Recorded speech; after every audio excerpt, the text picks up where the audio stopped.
So now that we understand what love is, from the best definitions that I can conjure after a lifetime of study, pain, and exploration, let's look at Ken Wilber's model, the 4-quadrant model for how love, or spirit in my definition means this becoming that, that becoming this.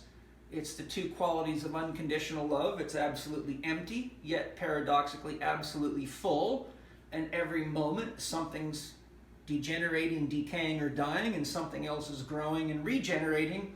So there you see that everything that's happening is a process of becoming and unbecoming, which is what the word spirit means. This becoming that, that becoming this, yin becoming yang, yang becoming yin, which happens if you look at quantum physics or you look at astronomy or astrophysics. It's happening perpetually. Now I drew the heart in here. The dotted circle represents unconditional love. Soul represents consciousness here within you. Yin represents the feminine force, the dark force, the cooling, the nurturing, that which draws energy into itself to fulfill itself. It's the source of desire. Yang, that which divides, where yin multiplies power. When you eat, you multiply power. When you exercise and think and digest and eliminate, for example, yang, you divide power. The sun divides its power in every direction. So what we have is the yin force of desire, which is the quality of emptiness, to draw in, and the yang force of fullness and to express, and expresses itself outwardly. This is where we accumulate energy. This is where we spend or utilize the energy. If we get too overly focused on the yang element, which is one of the big problems today with science, mathematics, and reductionism, materialism, being overly objective about that which can't really be objectified, then we get trapped over here, which, as I described in my previous lesson, is flatland, but we'll go into that. So when we look here at the 4-quadrant model, I've modified Ken Wilber's model to suit my needs here. I have a key statement or question in each quadrant. So the way the model breaks down is that this quadrant is the personal interior. This is the collective interior. The interior means that which is going on inside that cannot be weighed, measured, or objectified. So you could say this is the irrational, feminine element of us, and this is the rational, personal exterior, collective exterior, objective element that can be weighed, measured, and this is where, shall we say, your materialists and your atheists have their tents. Well, people that are truly religious, not just reading books and believing them, focus their awareness on, but include these components of consciousness. So now we know that this is the personal interior, collective interior, personal exterior, collective exterior. Let's look at what's going on in each of these quadrants with the key awareness that these 4 quadrants are absolutely essential to how love unfolds, just like Jung's 4 qualities of consciousness are absolutely essential to understanding what consciousness is and how to use it. If you don't understand these quadrants, then you don't have awareness about how the way you're loving may actually be stunting your own growth, stunting the growth of others, and leading to destructive practices or behaviors that are putting us in a very, very dangerous situation worldwide. So here the question is, I am. What am I? I, what? Therefore I am. This is one of the most ancient metaphysical, mystical questions asked by yogis and mystics throughout time, and that is really the quest, because when you answer that question, everything else is immediately answered. So that's what the Buddha was trying to figure out under the Bodhi tree. Okay? So here we have spirit, that which moves things, causes things, but cannot be weighed, measured, or objectified. This is the realm of the subtle. Subtle meaning not gross. Subtle meaning that you don't put it on a scale, weigh it, or measure it. So here we're in the realm of thoughts, emotions, and feelings, which again trigger measurable responses in the body. Over here we're in the physical objective. Here everything has some kind of number attached to it. It weighs this much, it's this big, it's this long, it's this deep, etc. So you have XYZ coordinates over here. Here in psychology, this relates to behaviors. We can measure behaviors. I can watch you move in a gym and say your behavior while you're lifting that weight is or isn't conducive to effective lifting. I can watch your behavior in anything you're doing, and to the degree that I have the knowledge to assess that behavior, I can let you know whether it's dream affirmative or dream negative. So behavior is objectified. There's a whole psychology of behavioralism. For example, if you look at the work of Skinner, I think it's B.F. Skinner. Okay, so the inner, unobjectified, irrational, the objectified, physical elements of ourselves, and the rational elements, I should do this, I should do that. Then we go back into the yin component here, the collective interior. Here is the term is I share, here it is I am, here it is I do. So if you ask most people what their name is, or who are you, they'll say, my name's Bob and I'm a school teacher, or I'm a truck driver, or I'm a professor. Which shows you how far we've gone into the I think, therefore I am. We identify ourselves typically with our dominant mode of thinking expression, or what we do behaviorally. I drive trucks, I teach school, etc. So here the statement is I share. Now love goes from I, personal interior, personal exterior, to we. Here we have culture. This is the realm of family, friends, tribes, social groups, cultures. Here we grow through we love, which means we connect to the other person.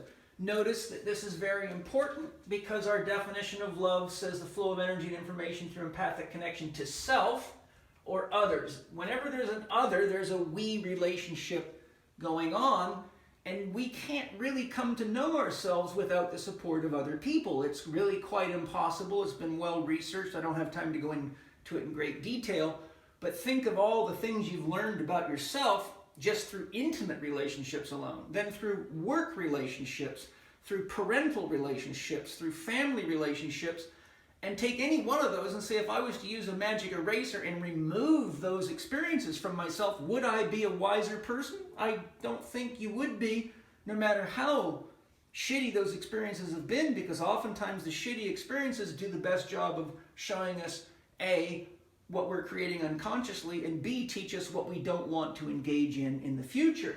So here we have love that grows through we relationships, and over here we have I use. So this is the cultural exterior. This relates to structures such as buildings, systems, any system, electronic systems, plumbing systems, traffic flow systems, business systems, social systems, medical systems, computer systems, anything that basically is a system or a structure.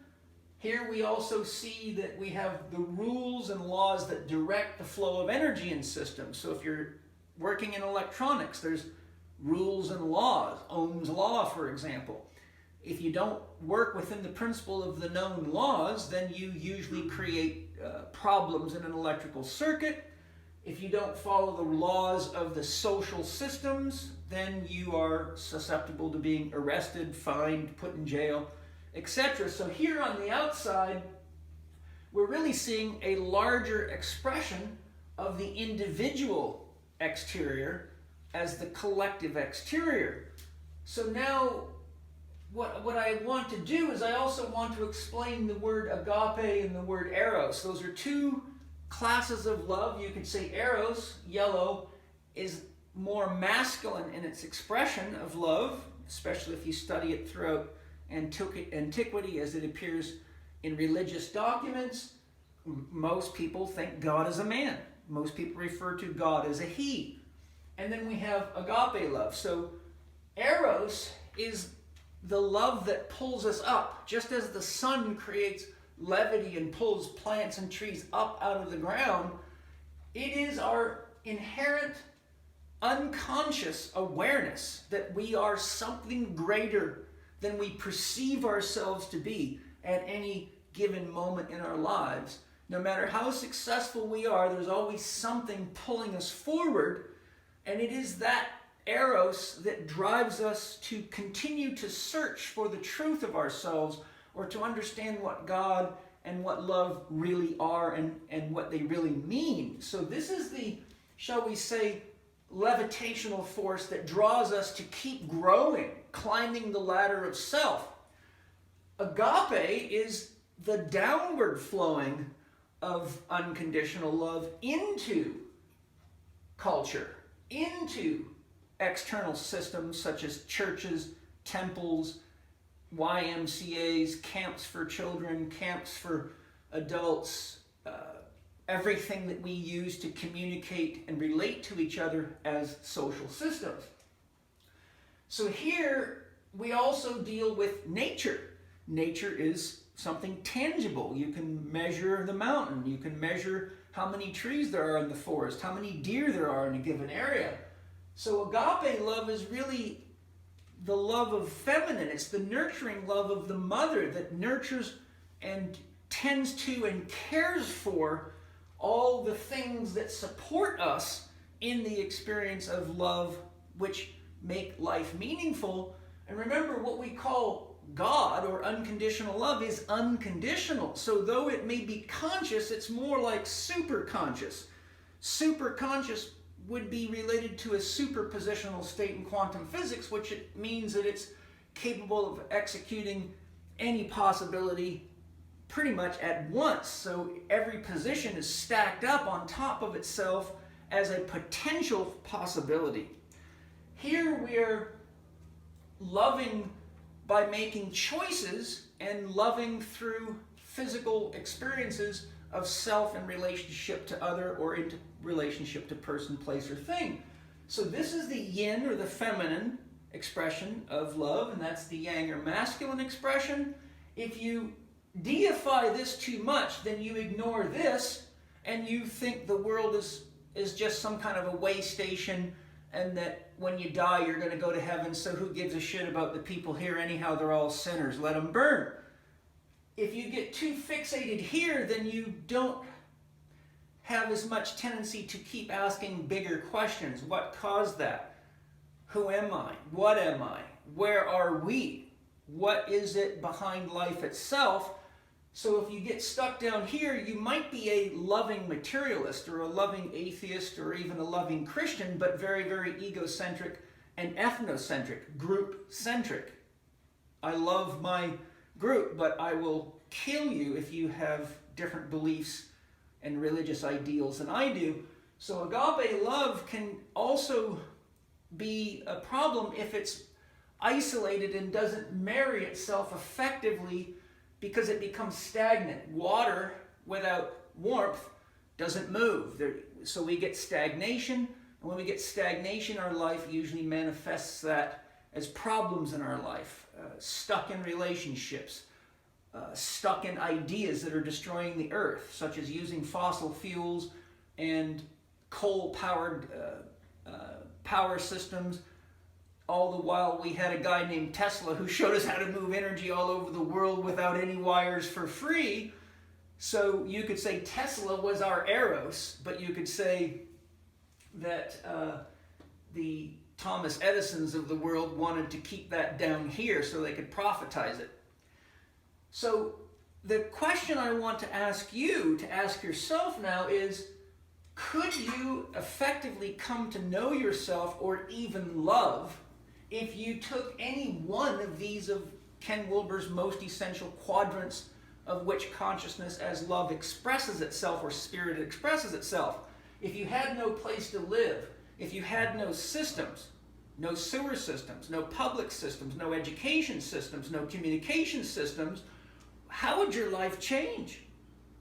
How many times have you sent emails or text messages to people thousands of miles away, and at the speed of light you can express your love and connection to them.